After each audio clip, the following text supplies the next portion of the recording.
Bismillahirrahmanirrahim. Assalamualaikum warahmatullahi wabarakatuh. Perkenalkan, nama saya Mudofar Baihaqi.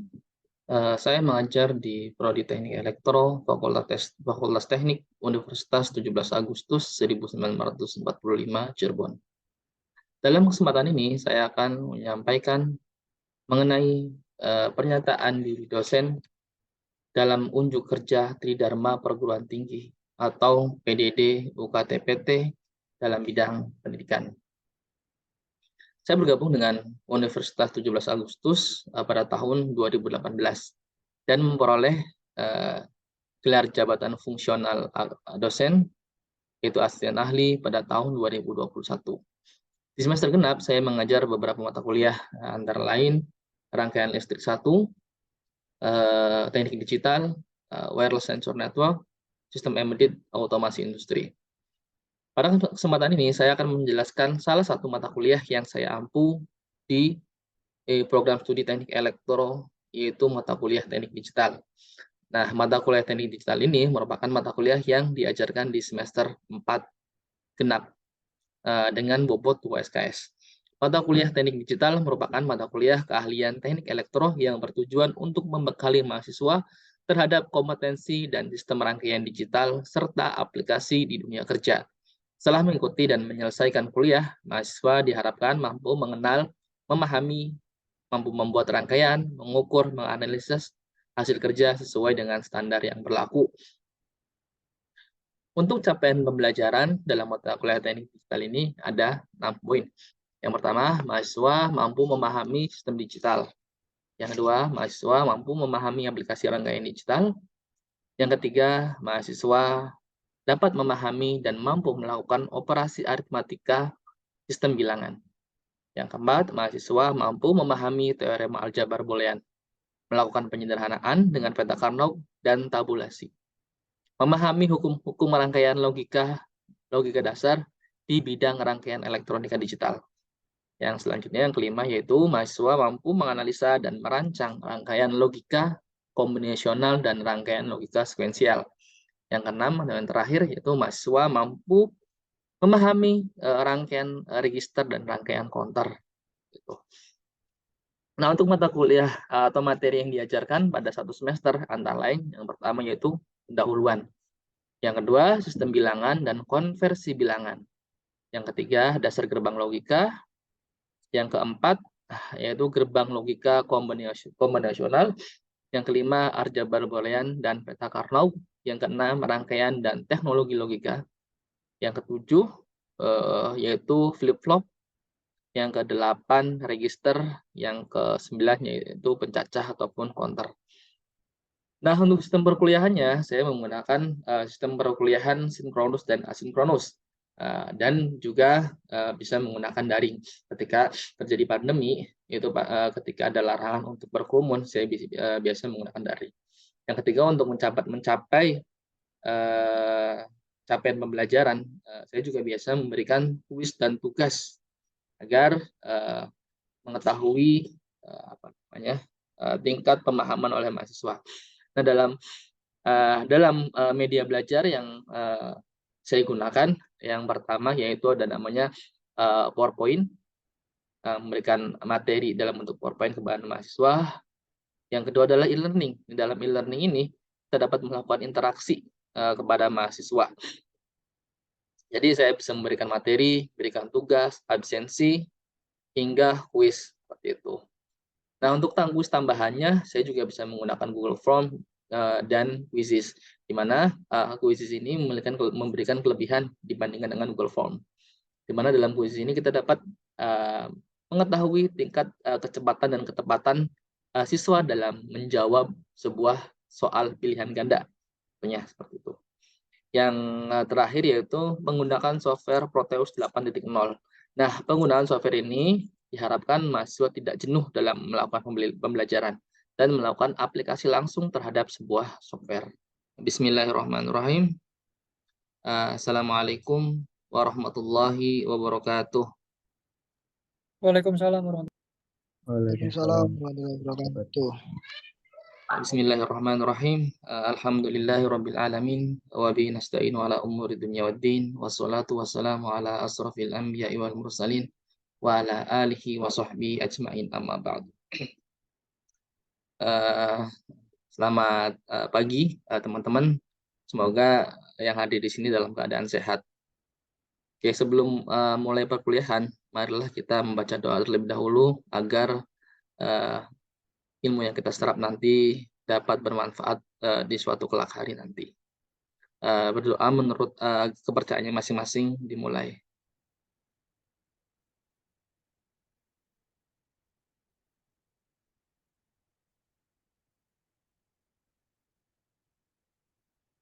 Selesai. Ini slide-nya sudah muncul ya? Sudah. Sudah ya? Oke. Ya. Jadi dalam pembelajaran pertemuan kali ini, yaitu diharapkan mahasiswa dapat memahami sistem digital dan contoh-contoh perangkat digital dan perbedaan perangkat analog dan digital maksudnya. Yang kedua, mahasiswa mampu melakukan konversi sistem bilangan desimal dan oktal dan heksadesimal dalam bentuk bilangan biner. Materi pembelajarannya yaitu pendahuluan teknik digital dan bilangan yang dapat dirubah ke dalam bentuk biner. Jadi nanti ada beberapa bilangan yang dirubah ke dalam bilangan biner karena tidak semua bilangan itu dapat dibaca oleh sistem digital. Jadi harus melalui konversi terlebih dahulu. Yang keempat, yang selanjutnya itu mengenai indikator. Setelah mengikuti perkuliahan ini diharapkan mahasiswa dapat memahami yaitu mengenai pengertian digital, menjelaskan perangkat-perangkat digital dan perangkat analog, bilangan dasar yang akan dikonversi ke dalam bentuk digital. Nah, sebelumnya mungkin teman-teman sudah pernah mendengar apa itu digital ya? Atau belum pernah mendengar sama sekali? Ada yang belum pernah mendengar sama sekali kata-kata digital? Sudah pernah, Pak. Sudah ya? Kalau dalam bayangan teman-teman ketika melihat atau mendengar kata-kata digital, itu apa sih? Ketika ada kata-kata digital atau mendengar kata digital, itu apa sih yang ada di pikirannya? Lebih ke berbau ada kaitannya dengan teknologi sih, Pak. Ya, berbau dengan teknologi. Oke. Muhammad Sadam, ada punya pendapat lain, Muhammad Sadam? Ya, sama aja sih, Pak ya. Sama Lebih ya. ke teknologi ya. Kayak iPhone. Oke, jadi intinya kalau mendengar kata-kata digital itu suatu yang teknologi baru seperti itu ya. Sama. Iya, Pak. Enjo barangkali punya pendapat. Kalau menurut saya digital itu ya seperti yang Noval sampaikan sih, Pak. Berhubungan dengan teknologi yang berkaitan dengan internet, Pak. Berkaitan dengan internet. Oke. Memang semuanya tidak ada yang salah, betul semua. Jadi yang namanya digital itu mengenai teknologi kemajuan. Tapi secara dasarnya kata-kata digital itu berasal dari bahasa Yunani. Jadi digital merupakan penggambaran dari keadaan bilangan yang terdiri dari angka 0 dan 1. Jadi dalam bilangan digital itu hanya ada bilangan 0 dan 1 atau on dan off. Jadi ketika Anda sudah masuk ke era digital, itu seperti saja tidak ada tidak ada keadaan di antara 0 dan 1. Kalau tidak 0 ya 1 seperti itu. Digital berasal dari kata digitus dalam bahasa Yunani, yaitu artinya jari jemari. Apabila kita hitung, maka berjumlah 10. Nah, nilai 10 tersebut terdiri dari dua angka, yaitu 0 dan 1. Nah, semua sistem komputer menggunakan sistem digital sebagai basis datanya dan dapat disebut juga dengan istilah bit atau binary digit. Jadi kepanjangannya bit itu adalah binary digit. Nah, digit biner. Nah, digit biner ini apa? 0 dan 1 yang saya bilang tadi. Nah, dalam sebuah sistem komputer yang sudah maju, penyimpanan data, itu baik dalam bentuk voice, dalam bentuk file, dalam bentuk musik, dan lain-lain, itu sudah ke dalam bentuk digital atau bentuk 01. Berbeda dengan dulu masih menggunakan analog. Nah, sekarang ini marak ya yang namanya teknologi digital atau TV digital. Mungkin teman-teman di sini sudah merasakan semua ya namanya TV digital. Ada yang menggunakan set top Sudah, box, Pak. ataupun ada yang menggunakan langsung. Kalau teknologinya sudah baru, itu langsung tinggal di-scan ulang. Tapi kalau teknologinya lama, harus ada penambahan. Apa sih sebenarnya yang membedakan antara digital dan analog? Seperti itu ya. Jadi yang membedakan itu adalah apa? Yang pertama kualitas jaringannya atau kualitas gambarnya, kualitas suaranya. Suara dan gambar itu akan lebih bersih. Itu disebabkan oleh apa? Ada yang tahu tidak? Disebabkan oleh apa? Suara dan gambar itu jernih. Kurang tahu, Pak. Belum ya? Belum tahu? Enjo, ada yang tahu Belum. tidak Enjo? Frekuensi, Pak. Frekuensi. Sadam? Kurang tahu, Pak. Belum tahu. Oke. Jadi dalam Iya, Pak. teknologi digital itu semua, saya bilang semua bentuk gambar, bentuk file itu dirubah ke dalam digital terlebih dahulu. Dan nanti ketika akan dikirimkan, kalau sudah dalam bentuk digital itu akan dibikin paket-paket yang akan dikirimkan. Jadi ketika paketnya itu loss, otomatis gambarnya itu tidak kesemutan, jadi hilang. Karena kalau dalam TV analog itu ada namanya interferensi. Nah, kalau dalam bahasa kita tuh namanya semut-semut ya, ada semutnya gitu kan. Nah, itu namanya sebenarnya Iya. terjadi oleh interferensi. Berbeda dengan digital. Kalau dalam digital itu sudah dalam bentuk paket-paket yang 0101 tadi yang sudah dipaketkan. Sehingga ketika paket data itu tidak terkirim atau hilang sinyalnya, bukan semut yang terjadi, tapi hilang satu frame seperti itu. Contoh hanya berkedip ataupun macet ataupun terlalu cepat suaranya ataupun terlalu lambat. Karena paket-paketnya itu sudah disiapkan, tapi kalau tidak sampai itu akan terjadi seperti itu. Bisa dipahami tidak? Bisa, Pak. Bisa, Pak. Oke. Selanjutnya, sebelum adanya teknologi digital, ini adalah teknologi analog. Contoh saja, mungkin ada yang pernah mengalami namanya, pernah bertemu dengan kaset. Ini tahu, yang sebelah kanan. Iya, Pak. Pernah, Pak. Pernah ya? Masih ada sekarang? Ada Ya. kalau di gudang sih. Oh, di Di gudang ada radio. ya. Tapi sudah masih dipakai atau tidak? Sudah tidak. Sudah tidak ya. Ini sebenarnya media penyimpanan dalam bentuk apa? Media penyimpanan dalam bentuk musik ya, suara, voice atau rekaman seperti itu. Ini juga ada namanya termometer. Termometer ini masih analog, berbeda dengan digital. Ini jam, dan ini apa yang sebelah kiri, ada yang tahu tidak? Apa itu? Kurang tahu, Pak. Ini alat hitung dulu manual, sebelum ada namanya kalkulator. Ini adalah telepon yang belum digital. Ini contoh-contoh analog. Yang sekarang sudah digital, contohnya seperti ini, ada namanya tip atau kaset dirubah menjadi digital, menjadi MP3. Mungkin teman-teman sudah jarang menggunakan ini. Zaman saya dulu masih booming, zaman 2000 berapa? 2008 2009. Ini ada namanya jam digital, alat menghitung digital, dan ini yang sering kita gunakan. Nah, kita masuk ke dalam rangkaian digital. Rangkaian digital atau sering pula disebut dengan rangkaian logika adalah satu dari elemen-elemen logika yang membentuk suatu fungsi pemrosesan sinyal digital. Jadi rangkaian-rangkaian ini menerima sinyal yang akan diproses ke dalam bentuk digital, di mana baik input maupun output rangkaian digital merupakan sinyal digital dan outputnya memberikan fungsi pemrosesan digital.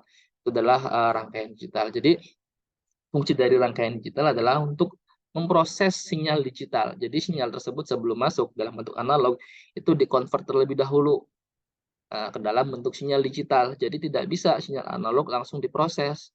Ada juga dikonversi dulu ke dalam bentuk digital. Contohnya nanti bilangan-bilangan sederhana yang nanti akan kita konversi ke dalam bentuk digital. Contoh bilangan-bilangan yang kita gunakan untuk sehari-hari, contoh bilangan desimal ya. Ketika dibaca oleh sebuah mesin itu tidak bisa, harus dirubah terlebih dahulu atau dikonversi terlebih dahulu menjadi bahasa biner atau bahasa digital yang nantinya berupa 0101. Jadi ketika kita menulis angka 2 yang akan contoh kita akan mengirimkan SMS angka 2 itu tidak langsung angka tersebut dikirimkan, tapi dirubah terlebih dahulu ke dalam bilangan digital, ada sistem digital. Nah, setelah itu baru diproses, nah dikirimkan kembali. Setelah dikirimkan kembali, nanti akan ada namanya encoder yang membukanya, seperti itu. Nah, ini adalah contoh rangkaian digital. Nah, kita dapat melakukan suatu program sederhana menggunakan hanya tidak menggunakan IC yang kompleks, atau bahasanya sekarang yang banyak digunakan itu Arduino seperti itu ya. Ini contohnya membuat jam. Ini adalah sebuah rangkaian digital. Rangkaian digital merupakan rangkaian yang tersusun dari komponen digital yang menggunakan notasi sinyal digital.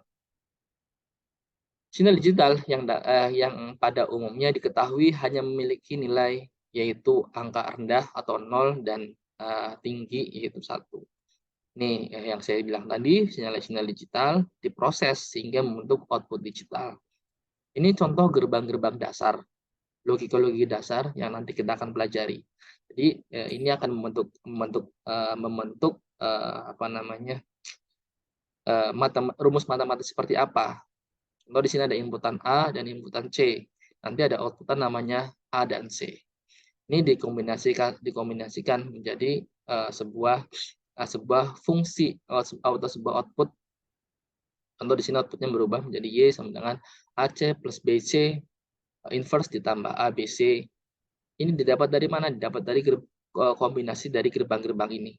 Seperti itu. Nah, aplikasi rangkaian digital bisa juga sebagai papan penghitung skor. Nanti kita coba akan di praktik itu akan mencoba membuat simulasi sederhana menggunakan software Proteus. Ada yang sudah pernah menggunakan software Proteus belum? Belum, Pak. Belum tahu ya? Belum ada yang pernah ya? Oke, nanti kita belajar bareng-bareng. Jadi sederhananya kita nanti bisa melakukan simulasi sederhana menggunakan software Proteus ini. Jadi kalau sudah praktek nanti bisa membuat penghitung skor. Ini menghitung skor digital. Jadi di sini ada inputnya, nanti ada 2 input A ataupun input B, dan yang kedua ada namanya tombol reset. Jadi ketika ingin di reset ada tombolnya, dan di sini untuk untuk menekan angka seperti itu, menambahkan skornya. Oke, sampai sini barangkali ada pertanyaan. Bisa dipahami? Bisa, Pak. Saya. Bentar.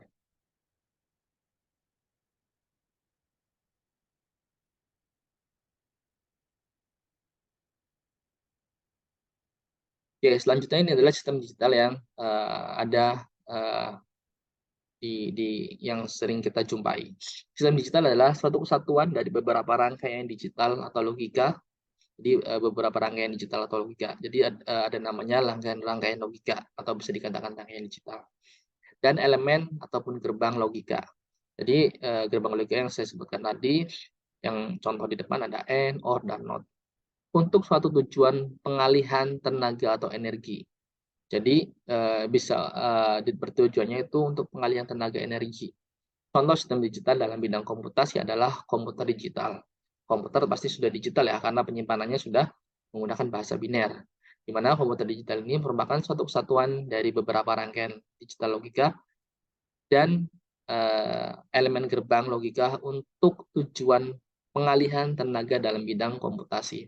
Di sini sudah menggunakan digital semua. Ketika kita ngeklik mouse, dia akan mengirimkan sinyal digital seperti apa. Ketika kita menggunakan keyboard ABCD itu sudah ada komunikasi digitalnya. Jadi komunikasi digitalnya. Ketika tentang huruf A, B, C pasti nilainya berbeda. Tampil di CPU-nya pun berbeda. Nah, ini contoh sistem digital. Yang pertama adalah sistem komputasi. Sudah saya jelaskan tadi, sistem digital yang terdiri dari perangkat keras dan perangkat lunak. Sistem komputer digunakan untuk memproses informasi dalam bentuk digital, seperti pada aplikasi perkantoran, aplikasi desain, grafis, dan aplikasi pengolahan gambar. Jadi di sini ada perangkat keras dan perangkat lunak saja. Maaf, bukan hanya perangkat keras, perangkat lunak saja, tapi ada beberapa peripheral tambahan untuk output dari pemrosesan itu. Contohnya saja outputnya bisa dalam bentuk suara, bisa dalam bentuk tampilan, monitor, dalam bentuk jika dikombinasikan dengan printer dalam bentuk print out Seperti itu. Yang kedua, sistem telekomunikasi. Di dalam sistem digital yang digunakan untuk mengirim dan menerima informasi dalam bentuk digital, seperti pada sistem telepon, sistem radio, dan sistem televisi digital. Ini sudah menggunakan digital semua. Apalagi kita sekarang sudah di era modern sekali ya.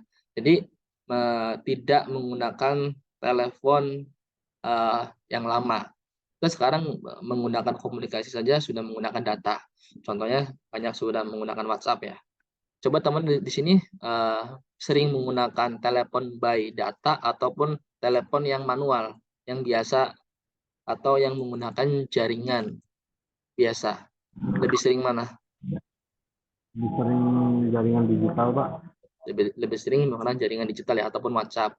Selain lebih murah, pasti yang pertama lebih murah ya. Yang kedua, mungkin orang-orang sudah banyak menggunakan media tersebut atau software tersebut. Nah, itu yang kita omongkan atau yang kita ketika berbicara menggunakan WhatsApp itu yang dikirim data. Data itu dikonversi terlebih dahulu menggunakan aplikasi, baru akan dikirimkan dan nanti dibuka lagi oleh penerima. Itu dalam sistem digital komunikasi. Nah, yang ketiga adalah dalam sistem kendali. Sistem digital yang digunakan untuk mengendalikan perangkat mekanik dan elektronik seperti pada sistem mengendali suhu, sistem mengendali kecepatan motor, dan sistem mengendali pintu otomatis ataupun motor-motor yang ada dalam dunia industri. Nah, ini sudah menggunakan digital semua. Tujuannya apa? Tujuannya yang pertama adalah presisi, ketepatan. Jadi tidak mungkin menggunakan analog, sudah tidak mungkin lagi. Karena dengan adanya digital ini, hasil dari kontrol itu lebih akurat atau kendalinya lebih akurat. Nah, yang selanjutnya yaitu manfaat digital. Yang pertama adalah kemudahan dalam penggunaan sistem digital. Kemudahan dari contoh saja ketika menggunakan jam analog dan jam digital berbeda ya. Jadi dalam pembacaan lebih mudah menggunakan digital atau lebih akurat. Yang kedua, dapat memberikan hasil yang akurat dan konsisten. Jadi manfaatnya yang kedua adalah konsistensi dan akurat. Yang ketiga, dapat memproses informasi dengan cepat dan efisien. Yang selanjutnya, mudah dikembangkan dan diubah sistem digital dan dapat mudah dikembangkan dan diubah. Jadi sistem digital ini dikatakan mudah diubah karena ketika implementasi di dunia industri itu hasil sensing itu hasil sensor yang didapatkan oleh sensor itu dapat dirubah ke dalam bentuk yang akan dibaca oleh perangkat lain. Seperti itu. Nah, sistem selanjutnya yaitu mengenai sistem bilangan. Jadi ada beberapa bilangan yang dapat dirubah ke dalam bilangan biner. Contohnya adalah bilangan desimal. Nah, bilangan desimal merupakan, mungkin teman-teman sudah paham ya, bilangan desimal ini karena kita gunakan sehari-hari. Bilangan desimal merupakan sistem bilangan dengan basis 10. Artinya, digit dan angka yang digunakan untuk menyajikan berjumlah 10, yakni 0 sampai 9. Setiap digit penyusunnya memiliki bobot pangkatan 10 pangkat n, dengan n merupakan bilangan bulat positif ataupun negatif. Nah, contoh saja di sini bilangan desimal. Nah, ketika ada bilangan seperti ini di belakangnya ditandai dengan angka 10, otomatis ketika kita belajar dalam teknik digital ya, berarti bilangan tersebut adalah bilangan desimal. Jadi ini menunjukkan desimal 10. Jadi kepangkatan di sini menunjukkan ada ribuan, ratusan, puluhan, dan satuan. Seperti itu. Jadi kalau 5.346, 5 ini sebagai ribuan, 3 ini sebagai ratusan, 4 ini sebagai puluhan, dan ini 6 ini sebagai satuan. Artinya seperti itu. Contohnya seperti ini. Kalau negatif berarti di belakang koma yaitu -1, -2, dan seterusnya.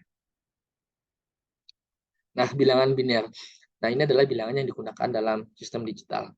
Bilangan biner merupakan sistem bilangan dengan basis 2. Artinya, dalam sistem ini, digit yang digunakan hanya 2, yaitu 0 dan 1. Dan setiap digit penyusunnya dinamakan bit. Jadi, ketika teman-teman ada bilangan biner, jadi satu bilangan ini dinamakan bit. Jadi, ada berapa bit? Contoh ada 2 bit, ada 3 bit. Nah, contoh aja di sini ada bilangan biner. Nah, bilangan biner ini disimbolkan dengan angka 2. Kalau desimal tadi simbolnya 10, kalau biner simbolnya 2. Jadi contoh di sini ada berapa bit? Ada 1, 2, 3, 4, 5. Ada 5 bit. Seperti itu. Nah, ini ketika akan dirubah ke dalam bentuk desimal. Jadi bilangan biner ini, ketika bilangan biner ini 10, 110, ketika dirubah ke dalam bentuk desimal itu nilainya 22. Seperti itu. MSB ini sebelah kiri ini dinamakan MSB atau most significant bit, dan sebelah kanan dinamakan LSB atau least significant bit, atau bit yang nilainya pengaruhnya paling sedikit. Ini kalau sebelah kanan ini pengaruhnya lebih sedikit, dan sebelah kiri ini pengaruhnya sangat besar. Di mana pengaruhnya sangat besar? Karena dia dilihat dari perpangkatannya. Semakin ke kiri maka pangkatnya otomatis akan semakin besar. Seperti itu. Ini dari 4, 3, 2, 1, 0. Jadi nanti 0 dikali 2 dipangkatkan 0. 0 dikali 2 dipangkatkan 1. 1 dikali 2 dipangkatkan 2. 0 dikali 2 dipangkatkan 3. Dan 1 dikali 2 dipangkatkan 4.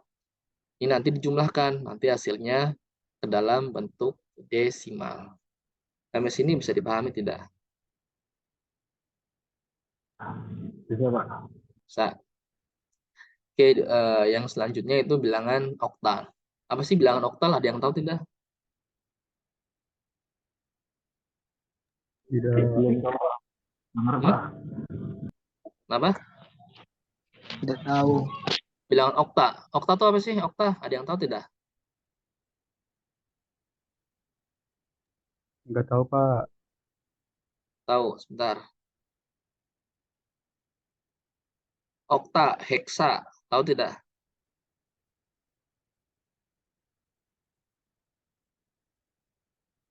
Okta itu apa? 6 ya, 8.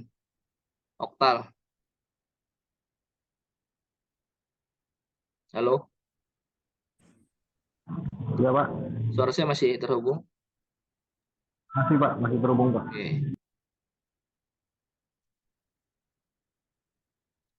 Yang selanjutnya adalah bilangan oktal. Bilangan oktal ini merupakan sistem bilangan yang berbasis 8. Jadi mulainya hitungnya dari angka 0 sampai 7. Jadi bilangan oktal. Serta bobot yang dimiliki setiap digit penyusunnya adalah kepangkatan dari 8N. Jadi kalau biner tadi 2N, kalau desimal tadi 10N ya. Nah, ini contohnya. Contoh dari bilangan oktal. Jadi kalau desimal tadi berapa di belakangnya? Simbolnya? Simbolnya berapa? 2 atau 10? 10, Pak. 10. Kalau biner 2 ya. Kalau oktal ini 8. Jadi ini ketika di bilangan oktal itu bisa langsung dirubah ke dalam bentuk biner. Nanti kita di pertemuan berikutnya. Jadi ada namanya konversi dari bilangan oktal ke dalam bilangan biner. Hal ini dikonversi ke dalam bilangan desimal. Jadi karena oktal ini bilangan 8, artinya kalau kita mempunyai 215 dalam bentuk oktal dirubah ke dalam bilangan ingin dirubah ke dalam bilangan desimal, itu artinya 2 dikali 8 pangkat 2. Nah, pangkat 2 ini dari mana? Jari hitung dari jumlah bilangannya. Kalau yang paling belakang itu 0, yang berikutnya 1, yang berikutnya 2. Jadi 8 kali 2 ditambah 1 kali 8 pangkat 1 ditambah 5 kali 8 pangkat 0. Nanti setelah itu dijumlahkan. Nilainya 141 atau 141. Jadi bilangan oktal 215 ketika dirubah ke dalam desimal yaitu 141. Bisa dipahami ya? Sudah? Oke. Selanjutnya ini sama contoh untuk bilangan pecahan. Yang terakhir yaitu bilangan heksadesimal. Heksadesimal. Di mana bilangan heksadesimal ini merupakan sistem bilangan dengan basis 16. Artinya simbol digitnya itu berjumlah 16 mulai dari angka 0 sampai dengan F. Ingat ya, bilangan heksa ketika sudah 9 itu tidak angka 10 lagi tapi sudah dirubah dengan huruf A. A, B, C, D, E sampai E saja. Jadi bilangan heksadesimal ini bilangan yang 0 sampai 9 dan ditambahkan 1, 2, 3, 4, 5, 6. 6 huruf A sampai F. Nah, untuk penulisannya itu seperti ini. Jadi ketika di bilangan BE5 di bawahnya ada 16 atau seperti ini adalah bilangan heksadesimal. Kalau bilangan oktal 8, bilangan biner 2, dan bilangan desimal 10. Nah, ini juga nanti sama, bisa dirubah ke dalam bentuk biner. Jadi 4 bilangan tadi, desimal, biner mah sudah biner sendiri ya. Oktal dan heksa nantinya akan dirubah ke dalam bentuk biner di pertemuan selanjutnya. Contohnya sama seperti tadi, hanya saja pengalinya yang berbeda. Kalau oktal di 8, kalau desimal itu 10. Kalau biner 2. Kalau ini nilainya 16 karena oktal. Sama seperti tadi penjumlahannya, setelah dikalikan baru dijumlahkan. 3045. Total dari heksa BE5 16. Oke, sampai sini ada pertanyaan tidak? Jelas ya? Halo? Oke, saya ucapkan terima kasih banyak atas waktunya. Silakan Anda lanjutkan aktivitas lain. Kurang lebihnya saya mohon maaf. Assalamualaikum warahmatullahi wabarakatuh. Oh iya.